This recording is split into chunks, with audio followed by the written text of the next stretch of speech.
এর মধ্যে একটা হাসপাতালকে উধাও করে দিলেন, নাই কেন যে আরেকটা নতুন হাসপাতাল করতে হলে তখন আবার নতুন পয়সা পাওয়া যাবে। 27 সংস্থার জালেই আটকে আছে তদন্ত। অনেকগুলো অর্গানাইজেশন যুক্ত, বাংলাদেশ ব্যাংক যুক্ত, অনেকে যুক্ত, সবাই মিলে যদি একটা সেন্ট্রালি কিছু করে তাইলে হয়তো আর ফলাফলটা ভালো।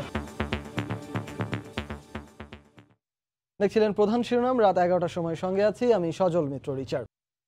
এবার অন্যান্য শীর্ষ সংবাদ। দেশেই চীন ও রাশিয়ার কোভিড টিকা উৎপাদনে আলোচনা চলছে। হু হু করে বাড়ছে সংক্রমণ। সীমান্ত জেলাগুলোতে শনাক্তের হার 50%-এর উপরে। জটিলতা কেটে যাওয়ায় দ্রুত এগোচ্ছে দেশের প্রথম উড়াল সড়ক নির্মাণ কাজ। বিমানবন্দর থেকে তেজগাঁও পর্যন্ত খুলবে আগামী মার্চেই। পুরো চালু হলে অর্ধেকে নামবে ঢাকার যানজট। বাগেরহাটে চায়ের দোকানের ক্যারাম বোর্ডের ওপর থেকে দুদিনের মেয়ে নবজাতক উদ্ধার, সুস্থ আছে জানালেন চিকিৎসক। দত্তক নিতে বেশ কয়েকজনের আবেদন।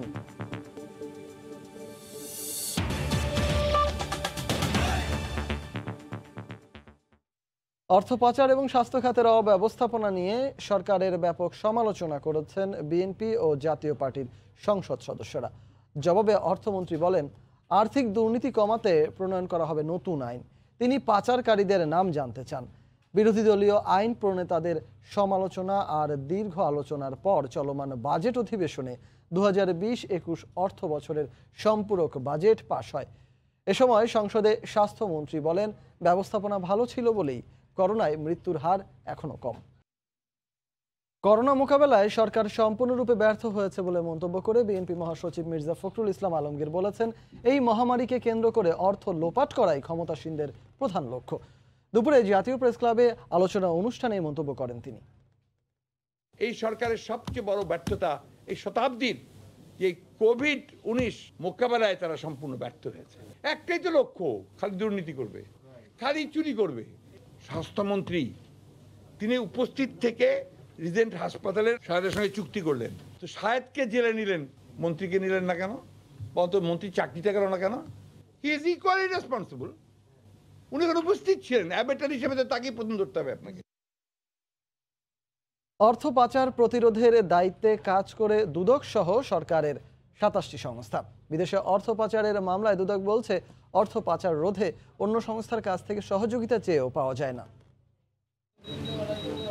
এখন পর্যন্ত অর্থ পাচার রোধে দুদক, এনবিআর, সিআইডি ও মাদক নিয়ন্ত্রণ অধিদপ্তর সহ সরকারের দায়ভুক্ত সংস্থার সংখ্যা 27টি। বিদেশে পাচার হওয়া অর্থ ফেরত আনতে একমাত্র দুদক ছাড়া আর কারো কোনো মোটা দাগে সফলতা নেই। প্রতিষ্ঠানটির এখতিয়ারের অর্থ পাচারে 2019-এ 11টি মামলা সাজা হলেও 2020-এ নতুন করে অর্থ পাচারের অভিযোগ ছিল 20টির বেশি। দুদকের দাবি, তাদের তদন্ত ঠিক পথে চললেও অন্য সংস্থার মাঝে নেই সমন্বয়। সোমবার দুদকের আইনজীবীদের সাথে কমিশনের বৈঠক শেষে দুদক সচিব জানান, দেশ থেকে অর্থ পাচার রোধে তদন্ত সংস্থার সংখ্যা বাড়ানো কোনো কাজেই আসছে না, হাত দিতে হবে মূলে। মানি লন্ডারিং এর মামলাগুলো 100% বিজয় হতে পারে। অনেকগুলো অর্গানাইজেশন দেখেন এর সাথে জড়িত।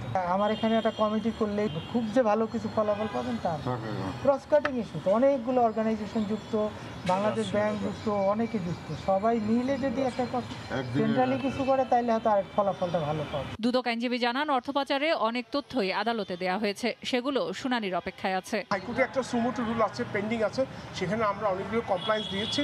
কোর্ট যখন নরমাল হবে তখন হয়তো আদালতের রায়টা হলে জানতে পারবে। পাচারকারীদের ব্যাপারে কোনো তথ্য আসে না, কিন্তু পাচার ব্যাপারে দুদক অত্যন্ত সিরিয়াস। ওয়াশিংটন ভিত্তিক গবেষণা সংস্থা গ্লোবাল ফিনান্সিয়াল ইন্টিগ্রিটি বলছে, বাণিজ্যে কারসাজির মাধ্যমে বাংলাদেশ থেকে প্রায় $6 বিলিয়ন বিদেশে পাচার হয় 2015 সালে।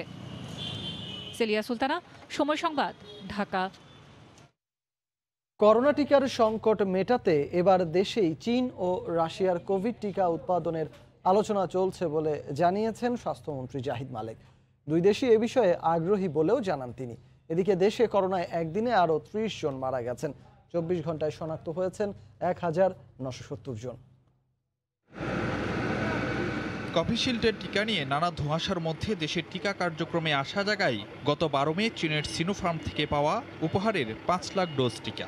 সব ঠিকঠাক থাকলে 13 জুন উপহার হিসেবে আসবে আরও 6 লাখ টিকা। চুক্তির অপেক্ষায় চীনা এই কোম্পানি থেকে 3 মাসে 1.5 কোটি টিকা কেনার। এর মধ্যে রোববার দেশে জরুরি ব্যবহারের অনুমোদন পায় চীনের আরেক কোম্পানি সিনোফ্যাকের টিকা। এর পরদিনই রাজধানীতে এক অনুষ্ঠান শেষে স্বাস্থ্যমন্ত্রী জানালেন, সিনোফার্ম থেকে টিকা কেনার পাশাপাশি আলোচনা চলছে দেশে সিনোফ্যাকের টিকা উৎপাদনের। সিনোভ্যাকও ইন্টারেস্ট শো করেছে যে তারাও ভ্যাকসিন বাংলাদেশে দিতে চায় এবং বাংলাদেশে তারা জয়েন্ট কোলাবোরেশনে তৈরিও করতে চায়।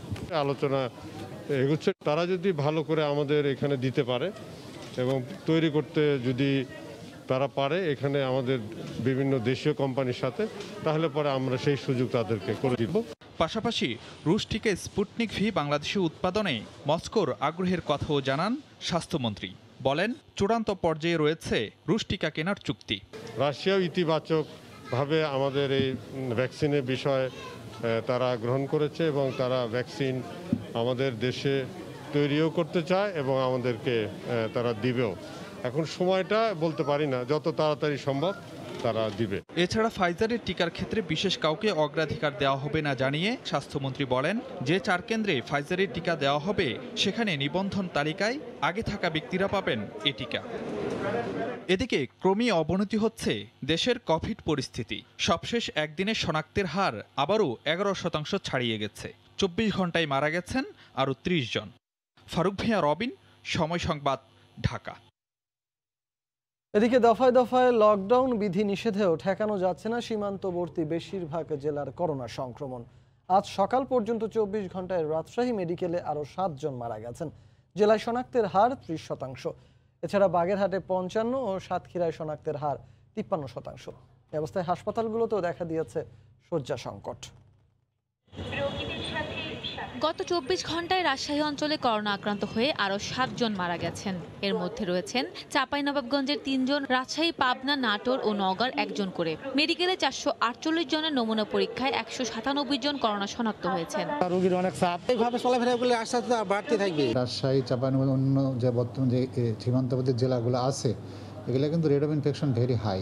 শক্তিশালী প্রতিরোধ ব্যবস্থা দরকার। নওগাঁয় গত 24 ঘন্টায় করোনা সংক্রমণের হার বেড়েছে। সবচেয়ে বেশি আক্রান্ত হয়েছেন সীমান্তবর্তী উপজেলা নিয়ামতপুর, সাপাহার ও পত্নীতলায়। পরিস্থিতি সামাল দিতে সোমবার থেকে জেলার হাসপাতালে করোনা রোগীদের জন্য নতুন ওয়ার্ড খুলেছে কর্তৃপক্ষ। হাসপাতালের দোতলায় একটা অংশ আমরা ওয়ার্ড অন্যত্র শিফট করেছি। আরো কিছু নতুন বেড স্থাপন করতে পারবো কোভিড রোগীর জন্য। সীমান্তের আরেক জেলা সাতক্ষীরায় একদিনেই করোনা সংক্রমণের হার 47% থেকে বেড়ে 53% ঠেকেছে। উপসর্গ নিয়ে মারা গেছেন 2 জন। জীবিকার সন্ধানে অনেক ক্ষেত্রে লকডাউন মানতে পারছে না। লকডাউনকে কার্যকর করার জন্য আরো কিছু সরকারের কার্যকর পদক্ষেপ গ্রহণ করা দরকার ছিল। নাটোরে গত 24 ঘন্টায় আক্রান্তের হার 49%। শহরে আক্রান্তের হার বেশি হয় সোমবার থেকে বিনামূল্যে পরীক্ষার জন্য বিশেষ বুথ চালু করেছে জেলা প্রশাসন। আমরা 1000 লোককে প্রতিদিন টেস্ট করব এবং আমরা প্রকৃত চিত্র বোঝার জন্য আমরা এটা শুরু করেছি। দিনাজপুরে গত 24 ঘন্টায় 1 জনের মৃত্যু হয়েছে। Dinajpur M Abdur Rahman medical college হাসপাতালে আইসিইউর 14টি বেডের একটিও খালি নেই। মানুষ যদি মাস্ক না পরে তাহলে এই সংক্রমণের হার আরো বৃদ্ধি পাবে। আমাদের সচেতন হওয়াটা আমাদের লক্ষ্য। এদিকে সপ্তাহ জুড়ে ঠাকুরগাঁয়ে বেড়েই চলেছে করোনা রোগী। জেলায় একদিনে করোনায় আরও 2 জনের মৃত্যু হয়েছে। এছাড়া গত 24 ঘন্টায় যশোরে 161 জন, মংলায় 20 জন, চুয়াডাঙ্গায় 8 জন করোনা আক্রান্ত হয়েছেন। সাদিয়া আফরিন, সময় সংবাদ।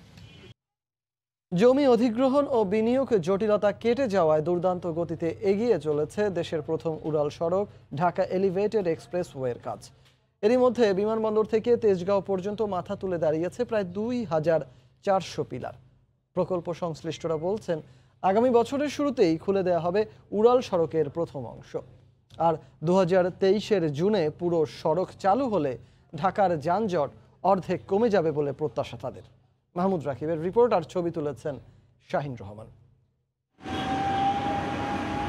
জমির তলদেশে মাটি তুলে পিলার নয়, যেন বসানো হচ্ছে রাজধানীবাসীর দীর্ঘদিনের লালিত স্বপ্ন। যে স্বপ্ন বাস্তবায়নে দূর হবে যানজট, দূর হবে সড়কের ভোগান্তি। রোদ বর্ষা উপেক্ষা করে শ্রমিকদের চেষ্টায় ইতিমধ্যেই দৃশ্যমান হয়েছে সারি সারি স্বপ্নের পিলারও।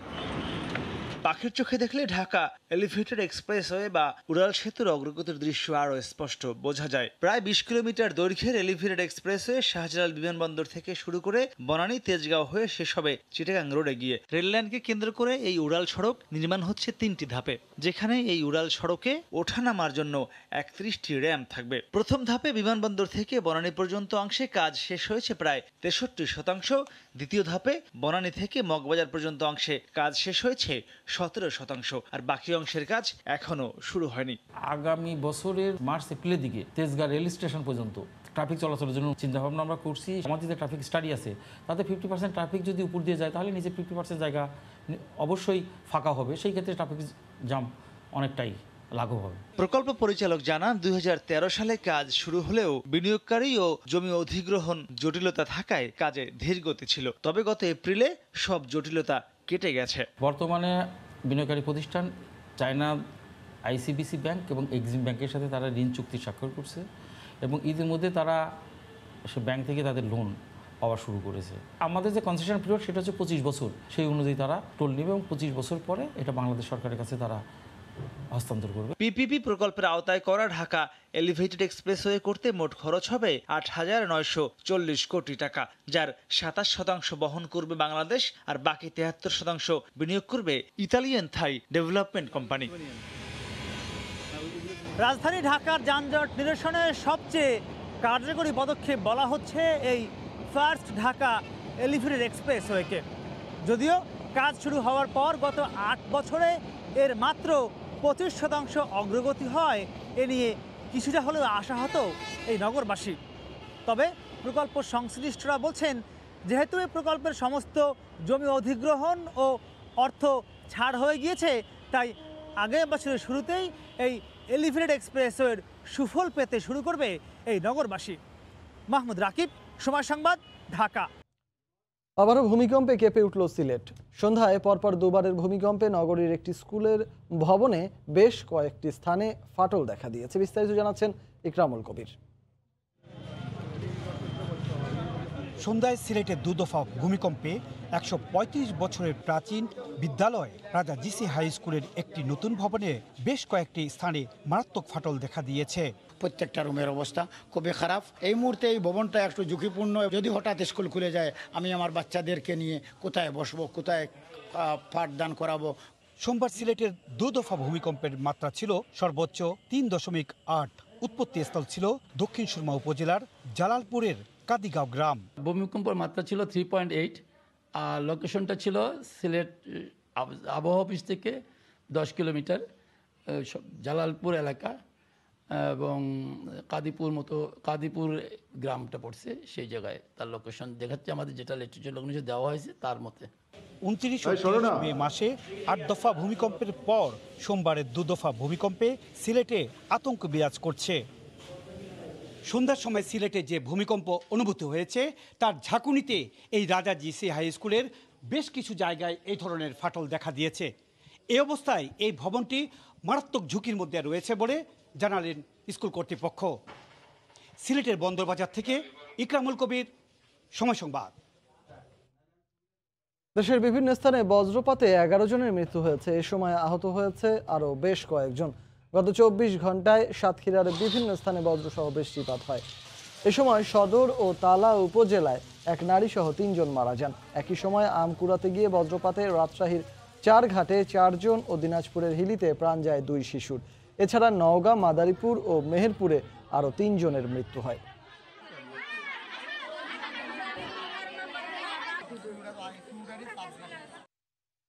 যশোর শিশু উন্নয়ন কেন্দ্রে দুদল কিশোরের মধ্যে সংঘর্ষে 3 জন আহত হয়েছে। আহতদের যশোর জেনারেল হাসপাতালে ভর্তি করা হয়েছে। দুপুরে উন্নয়ন কেন্দ্রের ডাইনিংয়ে এই ঘটনা ঘটে। আহত হোসেন শেখ জানায়, কয়েকদিন আগে পাভেল নামে এক কিশোর বন্দী তাদেরকে মারধর করে। এ বিষয়ে তত্ত্বাবধায়কের কাছে লিখিত অভিযোগের জেরে আজ দুপুরে পাভেল ও তার সহযোগীরা চড়াও হয়। এ সময় ঠেকাতে গিয়ে হামলার শিকার হয় আরও 2 জন। মারধরের সময় পুলিশ সহ উন্নয়ন কেন্দ্রের কর্মকর্তাদের সহায়তা চাইলেও কেউ এগিয়ে আসেনি বলে অভিযোগ করে আহতরা। এদিকে এ বিষয়ে উন্নয়ন কেন্দ্রের তত্ত্বাবধায়ক জাকির হোসেন মোবাইলে জানান, ডাইনিংয়ে খাবার খাওয়া নিয়ে ঘটে থাকতে পারে এ ঘটনা।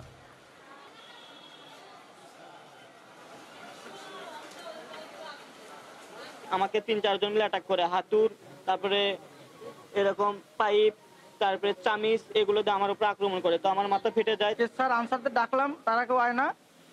পুলিশ নিচে খারাপ হয়েছে, ভয়তে কেউ ভয় ধরা যায় না। পুলিশ আনসার স্যার এগুলো সামনে বলে যে তোরে মার্ডার করবো। স্পষ্ট বলতে পারবো যে কারো এর পিছনে কি কারণ, তবে ডাইনিং এর হয়তো আধিপত্য বা এরকম ধারণা করা হচ্ছে। আমরা স্পষ্ট বলতে গেলে আর একটু সময় নিব। এজেন্ট ব্যাংকিং এর নামে গ্রাহকদের কাছ থেকে বিদ্যুৎ, পানি, গ্যাস বিলের 10 কোটি টাকা হাতিয়ে নিয়েছে প্রতারক চক্র। রাজধানীতে 3টি আলাদা অফিসে ভাড়া নিয়ে 2 বছর ধরে প্রায় 1,500 গ্রাহকের টাকা হাতিয়ে নেয় চক্রটি। গা ঢাকা দেওয়ার 4 মাস পর চট্টগ্রাম থেকে গ্রেফতার হয় প্রতারক চক্রের মূল হোতা ওমর ফারুক। র্যাব বলছে এই ঘটনার সঙ্গে ব্যাংক বা তিতাসের কেউ জড়িত কিনা তা খতিয়ে দেখা হচ্ছে। 2 বছরের পানি, গ্যাস, বিদ্যুতের সকল টাকা পরিশোধ করেছেন মিরপুরের ফারুক মোল্লা। সকল নথিও রয়েছে তার কাছে, কিন্তু 2 বছর পর জানতে পারেন তাদের বিল কখনোই জমা হয়নি। 6 মাস আগে এলাকার গ্যাস সংযোগ বিচ্ছিন্ন করে দিলে জানতে পারে সবাই প্রতারণার শিকার।